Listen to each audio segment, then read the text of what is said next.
اس کا ایک نام شہر المواسات بھی ہے۔ یہ ہمدردی کا مہینہ ہے۔ ہمدردی تب ہو سکتی ہے جب درد پہچانا جائے۔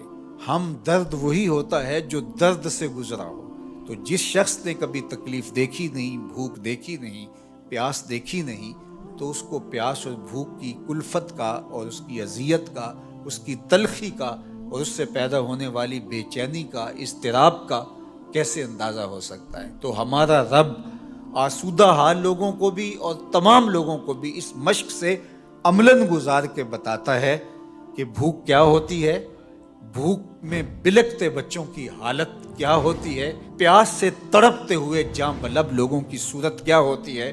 کل جب فلسطین میں تڑپتے ہوئے جاں بلب بچے بھوک اور پیاس سے العطش اور الجوع پکارتے ہوئے اپنی جان دیں تو تمہیں احساس ہو کہ بھوک کی تلخی کس قدر جان لیوا ہوتی ہے۔ آج روزے کی اس حالت کے اندر، غزہ کے اندر ان تڑپتے ہوئے بچوں کا درد سمجھنے کی کوشش کریں۔ آج غزہ کے تڑپتے ہوئے ان بچوں کی حالت کا تصور کریں، جب ماؤں کی چھاتیوں سے دودھ بھی سوکھ جائے، جب بوند پانی کی اور دو لقمے کھانے کی بھی میسر نہ ہو، لوگ سسک سسک کے جانے دے رہے ہیں۔ یہ بچے کل قیامت کے دن ساقی حوض کوثر کے سامنے جب ان حکمرانوں کا گریبان پکڑیں گے تو یہ کیا جواب جرم دیں گے اس دن رسول اللہ کے سامنے؟ یہ کیسے اللہ کا سامنا کریں گے؟ یہ بچے ان کو ان کے گریبان سے پکڑ کے جب حشر کے میدان میں گھسیٹیں گے تو یہ قوت نافذہ رکھنے والے، اثر و رسوخ رکھنے والے، یہ بڑی بڑی فوجیں رکھنے والے قیامت کے دن اللہ اور اس کے رسول کے سامنے کیا جواب دیں گے؟ تو یہ مہینہ شہر مواسات ہے۔ اللہ اکبر۔ اور میرے اور آپ کے آقا و مولا تو شہر مواسات کا نور بانٹنے آئے ہیں۔ خود حضور کے مبارک بطن اقدس کے اوپر پتھر بندھے ہوئے تھے اور لوگوں کی ضرورتوں کا کس طرح خیال رکھتے۔ سیدہ زہرا پاک سلام اللہ علیہا چکی پیستے پیستے ہاتھ میں چھالے پڑ جاتے ہیں اور حضور علیہ السلام کی خدمت میں کچھ غلام اور کچھ لونڈیاں کسی غزوے سے کثیر تعداد میں آئی تھی، تو اس غرض سے حاضر ہوتی ہیں کہ ایک غلام یا ایک لونڈی عطا کر دی جائے، کام کاج میں ہماری معاونت ہو جائے۔ شہزادی کھڑی ہے حضور کے در پہ اور داماد کھڑے ہیں اور ہاتھوں میں پڑے ہوئے چھالے حضور اپنی آنکھوں سے دیکھ رہے ہیں، لیکن آقا کریم فرماتے ہیں واللہ لا آتیکما، اللہ کی قسم میں تمہیں نہیں دوں گا، اللہ کی قسم میں تمہیں نہیں دوں گا، اللہ کی قسم میں تمہیں نہیں دوں گا۔ فرمایا میں تو ان غلاموں اور لونڈیوں کو بیچوں گا اور اس سے جو رقم ملے گی، جو پیسے ملیں گے، بدر اور احد کے شہیدوں کے یتیموں کی کفالت کروں گا، مدینے کے مفلوق الحال لوگوں کی، بیواؤں کی، اراملہ کی، مساکین کی، یتاماں کی کفالت کروں گا۔ اب مجھے یہ بتاؤ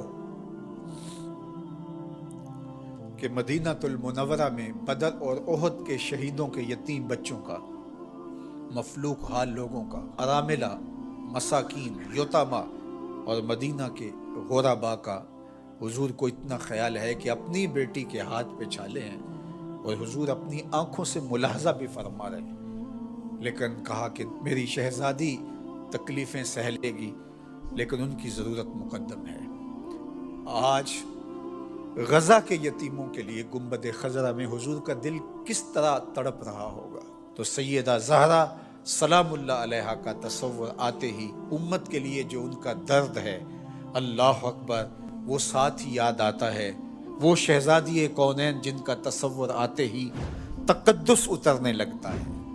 آج مخدرات اسلام سیدہ زہرا سلام اللہ علیہا کی بتائی ہوئی تعریف کے مطابق اپنے پردے کی حفاظت کریں، اور یہ امت غالب تبھی ہوگی جب یہ پردے میں سمٹ جائے گی، چاہے سجدے ہیں، چاہے رکوع ہیں، قیام ہیں، اونچے اونچے مینار ہیں مسجدوں کے، بڑے عالی شان گنبد ہیں، بڑی بڑی درس گاہیں ہیں، لیکن حیا کا جوہر لٹ گیا تو سمجھ لو کہ امت اپنا وجود کھو بیٹھی ہے۔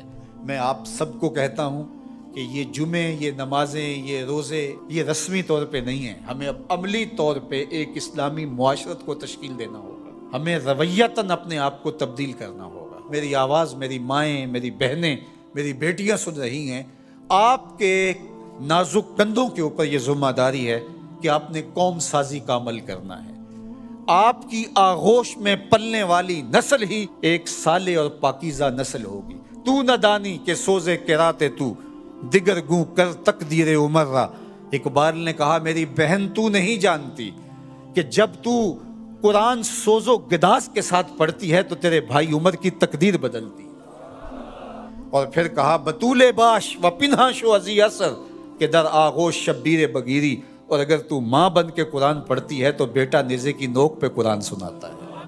آج امت مسلمہ کی بیٹیوں کو سیدہ پاک سلام اللہ علیہا کے اسوہ کو اپنے اندر اتارنا ہوگا. اسلام کوئی مشکل دین نہیں ہے، سادہ سادہ عام فہم دین ہے. ہماری فطرت کے مطابق ہمارے رب نے یہ دین ڈیزائن کیا ہے. اس دین کے مطابق اپنی زندگی گزاریں. میری مائیں بہنیں پردے میں سمٹ جائیں، اپنی اولاد کو قرآن کی لوریاں دیں. کوئی دن نہ ہو، کوئی رات نہ ہو کہ ہمارے گھر قرآن نہ کھلے. قرآن کی تلاوت سے ہمارے گھروں کا ماحول معطر رہے، ہماری آنکھوں میں پاکیزگی آ جائے، عفت اور پاک دامنی ہمارا شعار ہو.